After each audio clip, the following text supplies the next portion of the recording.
I'm going to show you how to make a stand-up fondant topper for the top of your cake. That was dumb.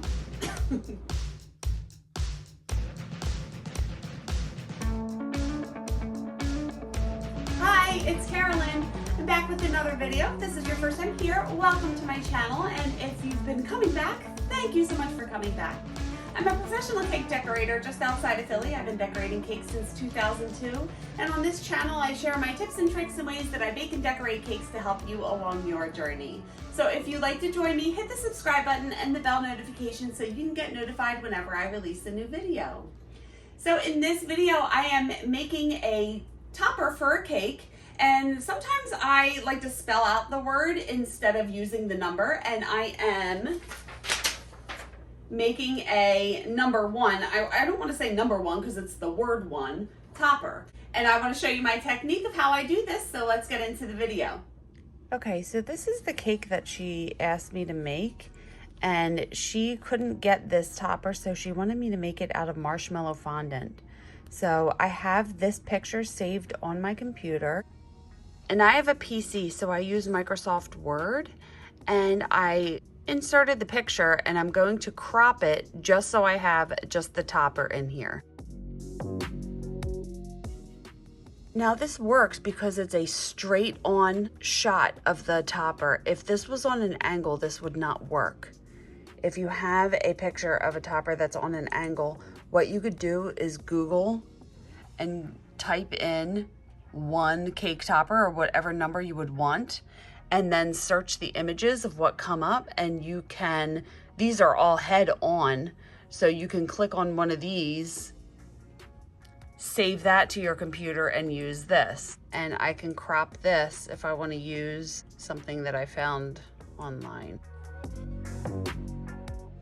I don't have a Mac, I have a PC, so I only know how to use Windows, but there's rulers up here and down the side.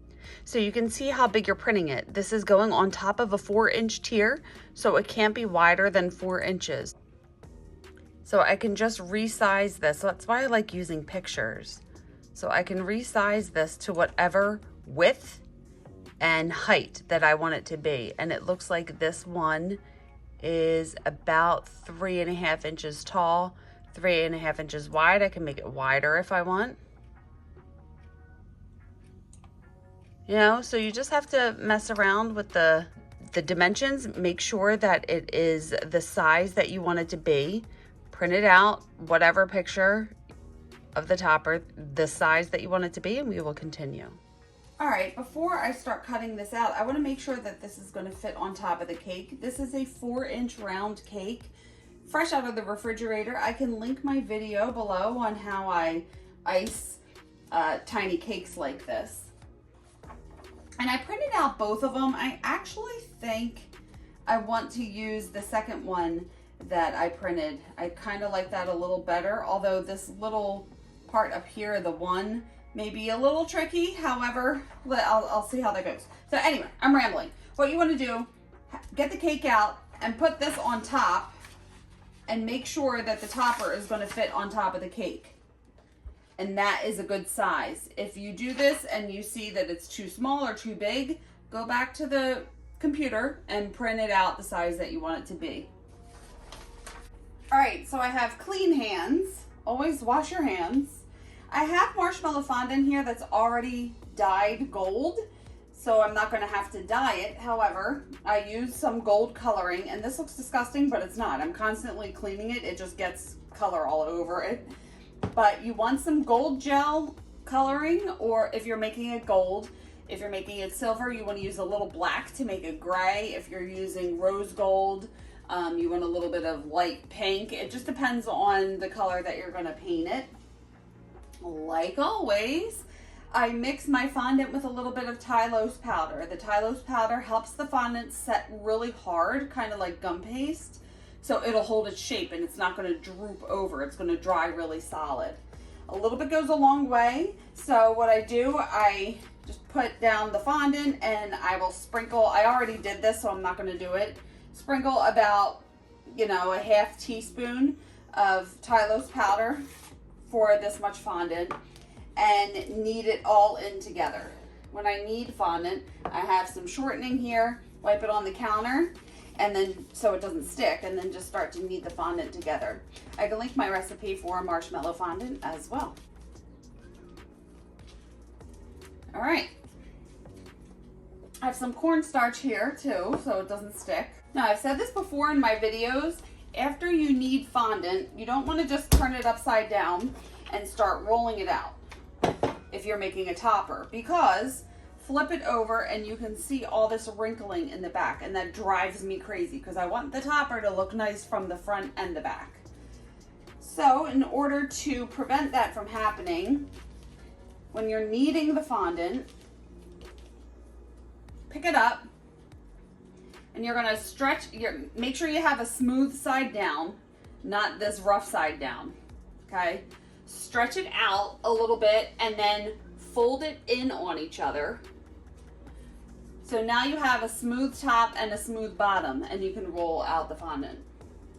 Now when I'm making a topper, you want it to be thick enough so you can stick skewers in the bottom so it will stand upright on the cake. So I want to roll it out about a 1/2 inch thick. I'm going to get my picture here and make sure that I roll it out big enough. So what I like to do is just take this and put it on top, make sure that it covers the whole thing, which it does. So I rolled that out big enough. And just to show you, it's about, what is that, like a 1/2 inch thick. So I can get some bamboo skewers in there without it poking out. I'm just gonna take a cutting board, set this on the cutting board, especially if you just kneaded the fondant, or the Tylose into the fondant. Let this sit for, you know, the longer it sits, the better. I would say at least 10 minutes, if not longer, so the Tylose can start working its magic, if you will, and start to stiffen up, and it'll make it a lot easier to cut. I have my fondant here that it's been sitting out for probably a 1/2 hour right now because I've been working on other things. I have my cutting board. I always wet a folded paper towel and leave it in the corner, so when I'm using my X-Acto knife, I can wipe it off as the fondant starts to stick to it. You'll need an X-Acto knife with a sharp blade. My favorite tool, which is a Dresden tool, and unfortunately this one broke, but I have the best subscribers ever, and Patty, thank you Patty from Houston, she sent me another one exactly like my old one. I'm so excited. So you guys, seriously, you're the best. And I'm so happy that I have my old Dresden tool back. But I do still keep the other ones. I do like the other ones. Like this one is really pointy. This one isn't as pointy. It's like, I like them all for different reasons. So have a Dresden tool. I talk so much about Dresden tools, but it's my favorite tool. I use it all the time. And I have a needle tool too, because it's easy to get into small spaces to smooth out. Place this on top of the fondant. Make sure it's covering the fondant. I've done it before where it was hanging off, and as I start to trace, it goes off of the fondant and you have to start all over. So put it down, make sure it's on the whole thing, and then I'm gonna take my Dresden tool. I like to use the flatter edge rather than the pointier side, and I'm just going to trace the inside and the outside, like the whole thing, trying to make sure that you're keeping the paper in one place. So I'm gonna hold it down with one hand and trace with the other.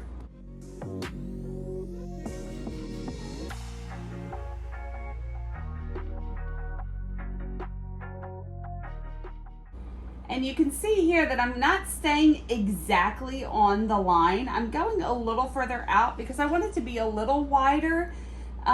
It just depends. Like, you can decide if you want it to be the exact thickness of the picture, then follow the line exactly. Sometimes I just go a little further outside of it. So I'm basically using the outline as a guide.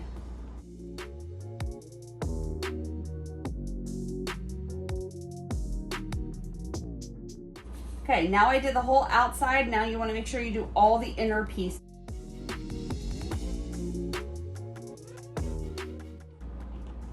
On this one, I don't want this part to be so thin, so I'm not going to go exactly against the side. I'm going to come in a little bit.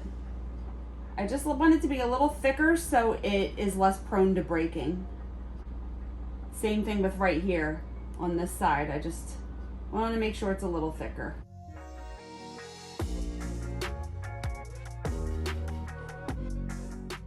You don't want to press too hard because you said this in my other videos. You don't want to press too hard because you don't want it to go through the paper and poke a hole. However, you have to press hard enough so you're transferring the line onto the fondant underneath. Now, before you peel it away, hold it down with one hand, peel it back. That way you can make sure that you got all of the lines. Now, right here, I missed the inner part of the E. Totally forgot to do that, so I put it back down and then do the inside of the E.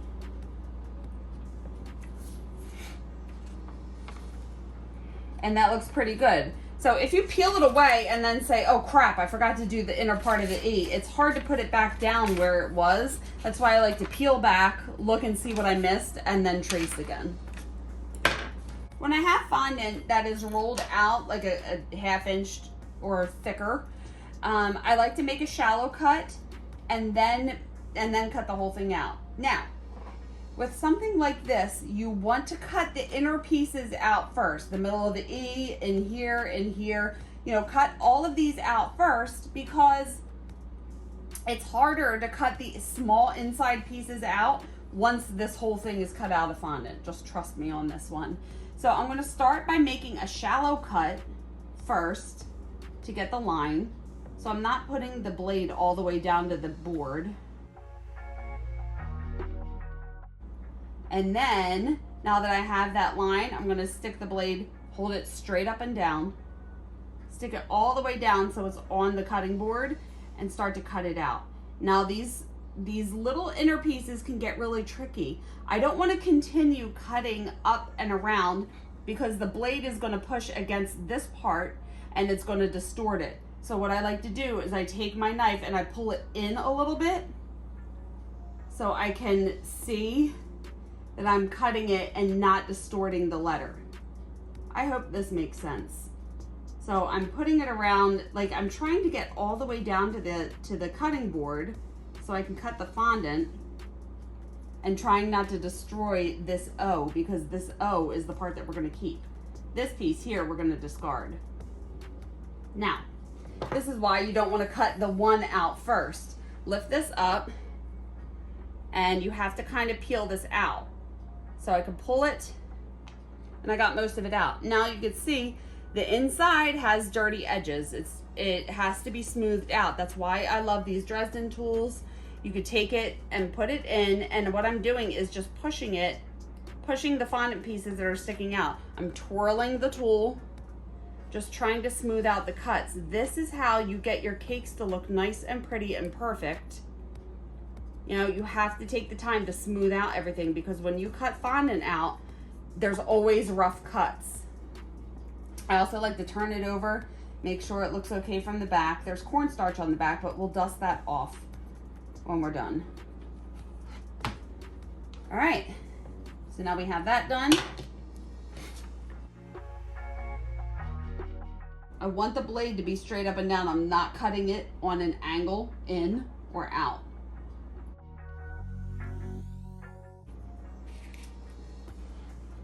I could probably just, you know what I'm gonna do? I'm cutting this off and I'm gonna cut a star and I'll put the star in it, because it's too difficult to smooth out.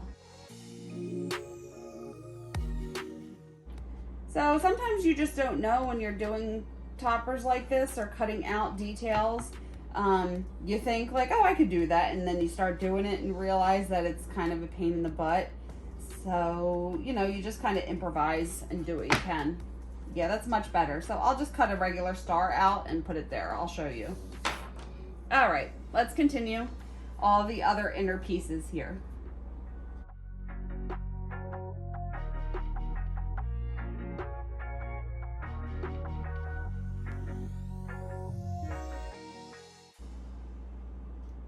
And again, now I'm making my full cut down to the board, and I'm pulling it in as to not distort the letter.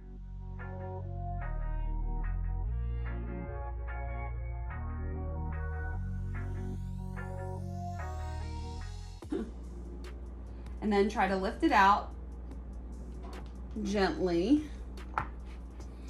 and smoothing out the dirty edges. Is dirty edges a little rough? Like, they're not dirty, they're just ugly.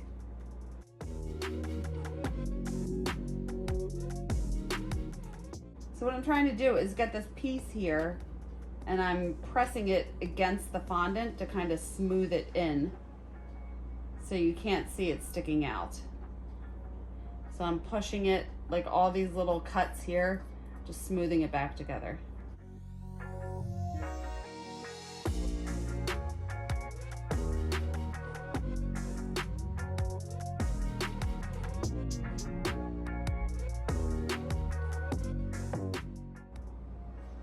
Now this little inner piece here is going to be a little tricky.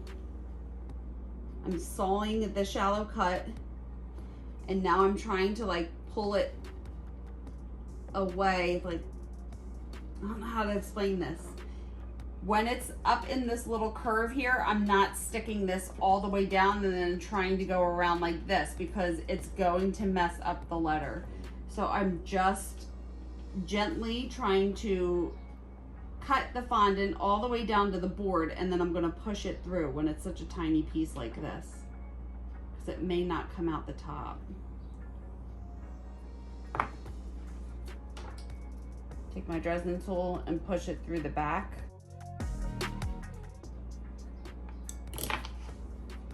Cut the excess off the back and smooth it out.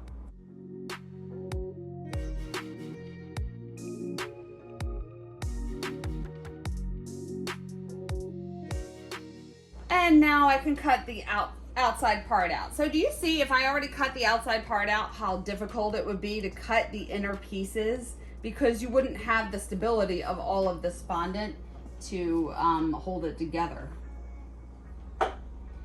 So making the shallow cut first.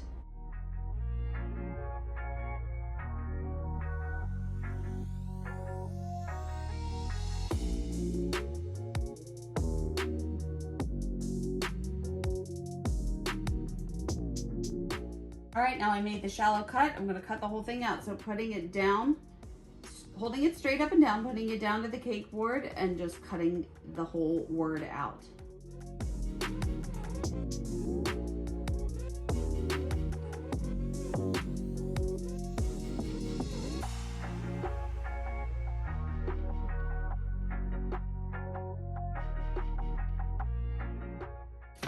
Now, I'm gonna flip it over, smooth out the back, then smooth out the top and everything.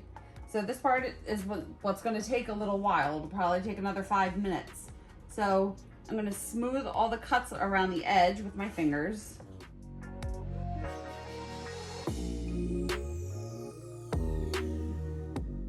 See why I say to hold the knife straight up and down? I held it in on an angle here, and now this part in the back is really thin because I cut a little bit on an angle.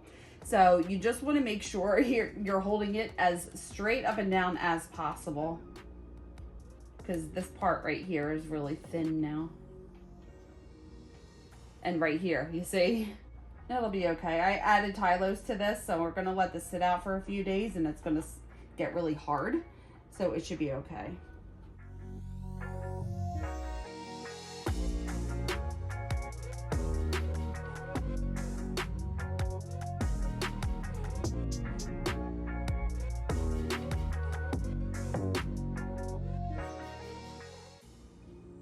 Okay, there comes a point where you just have to be okay with it and accept the way it looks. I could probably mess around with this for another 10 minutes and it's ridiculous. So, all right. Now to dry this, I'm gonna put it back on another cutting board. Keep the paper that you cut it out on, and we're gonna put this back on top and reshape it because the letters get a little distorted. So just reshape it to the shape that it was.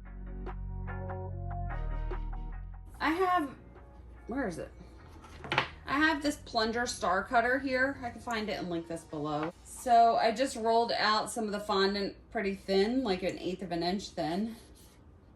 And let's see if this works. So I'm gonna cut all the way down.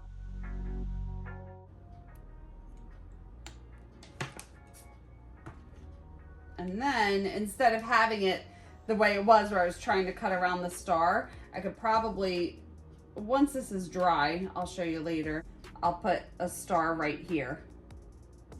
So I'm just gonna let this dry flat, and then I'll glue it on once it's dry. So what I'm gonna do, set this aside for, you're gonna leave this like this overnight. And then in the morning, flip it over this way and let it dry for a whole other day this way. So this side can get exposed to the air and it'll dry really solid because you have that Tylose powder mixed into it.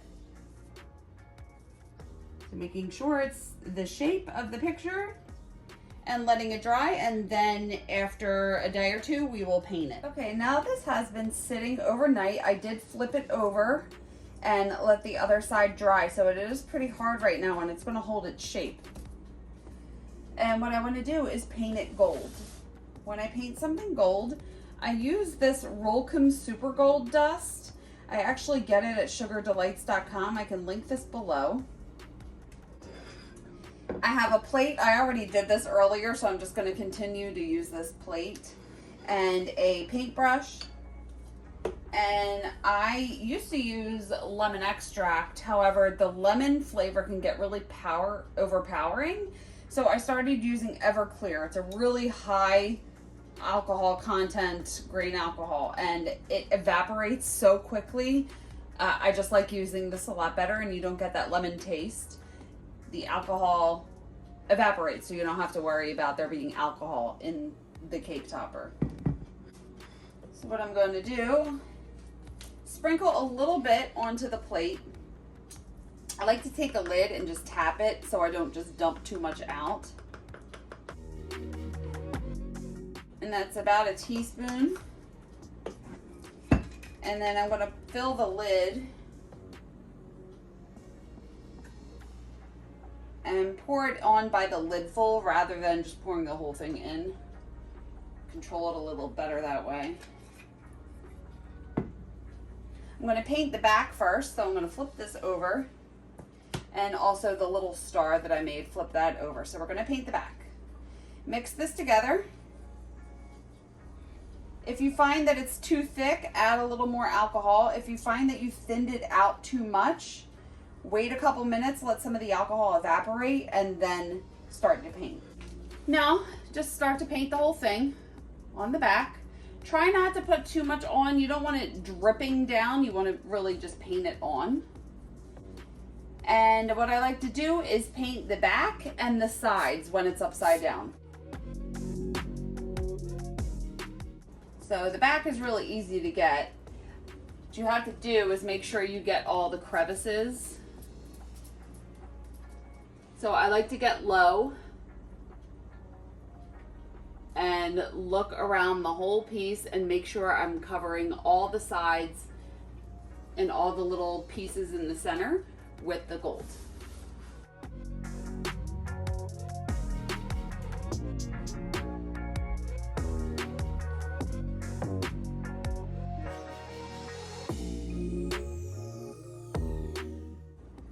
And this looks good.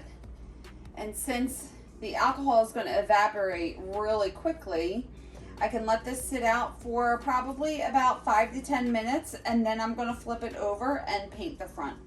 Actually, just going to flip it over onto another piece of paper. It's a little easier that way. And now paint the front. Add a little bit more of the alcohol to the gold if you find that it's too thick, and just paint the front.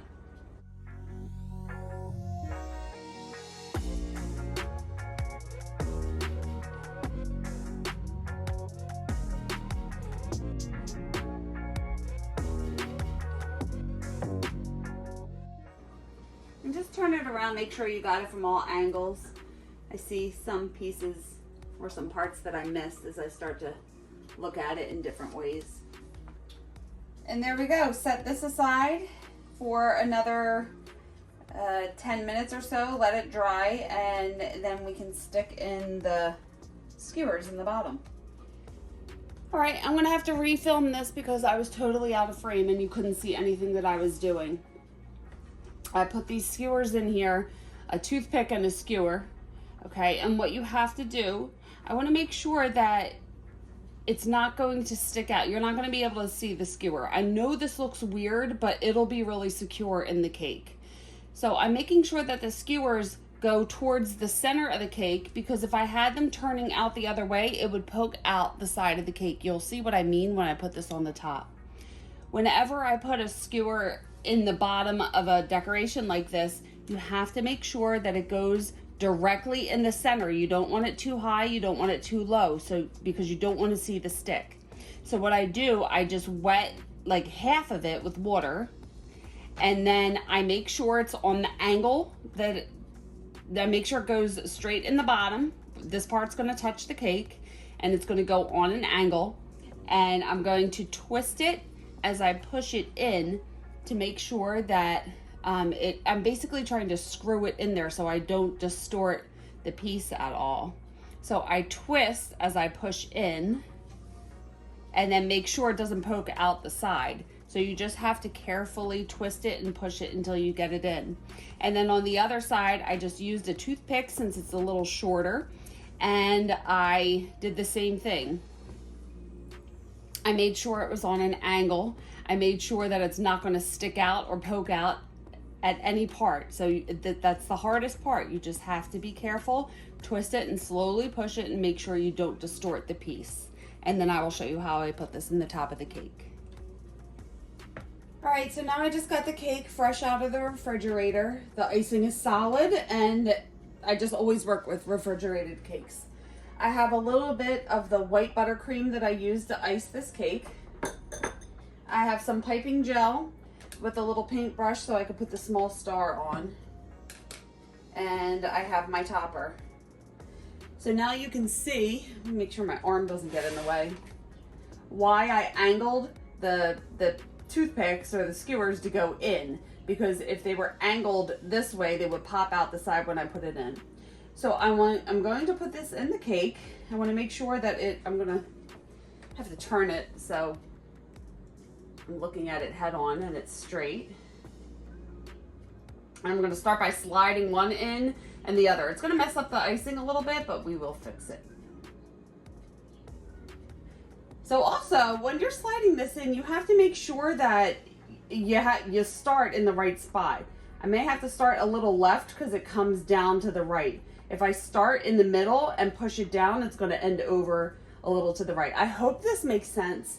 It's just trial and error. If you find that you put it in the wrong spot, you could take it out. You could gently take it out and move it.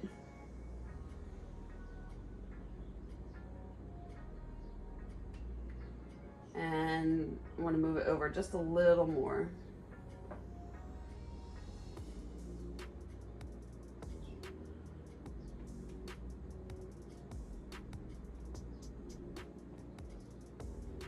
Okay. So that's not working like I thought. So sometimes it doesn't always work out the way I think. So I'm going to take a pair of snips and just snip this.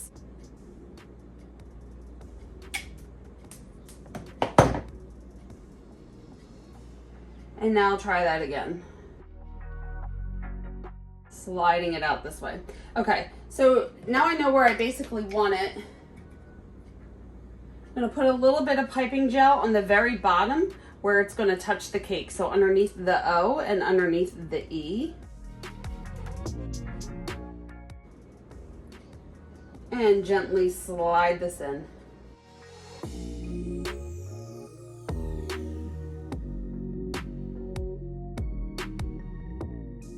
Now what I want to do is take the little star, get a little bit of piping gel on the back, and I'm just going to stick that here. So much easier than cutting it out. And now to fix underneath, I'm just going to take a little bit of icing on the end of a spatula or a palette knife and patch these holes shut.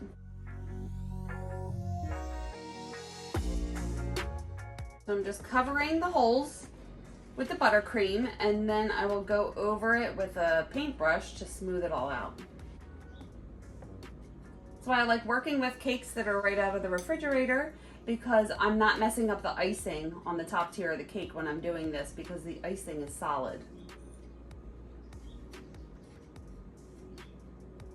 It's just like spackling when you paint, you know, you're just covering up the holes. And now just take a paintbrush with a little bit of water on it and just smooth all that out.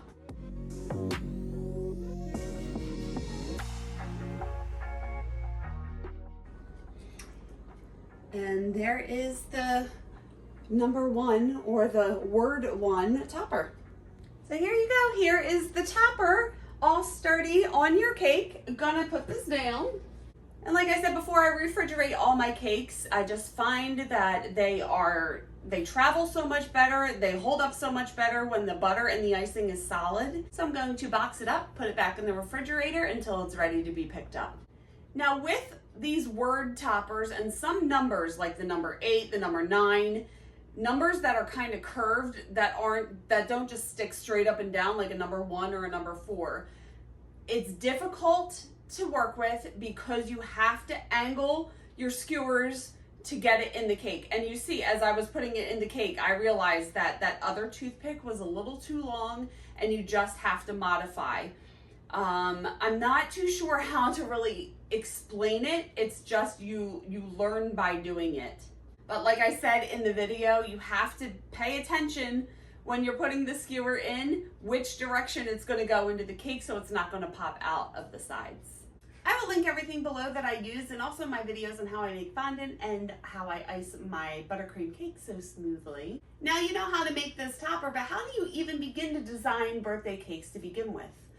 Well, I got you, because I designed my first free guide for you guys. It's a birthday cake design blueprint, and you can download it by clicking the link in the description below. So I think that's it for now. If you have any questions, please leave them below and I will get back to you. What do I say? And you can follow me on social media. I will put them over here. I am on Instagram and Facebook, and I have my website, and I will link them all below as well. So make sure you check out these videos next, and hit the subscribe button and the bell notification to get notified whenever I release a new video. Please like this video if you liked it. It really helps out my channel. Thank you so much for watching the video, and I will see you on the next one. Bye.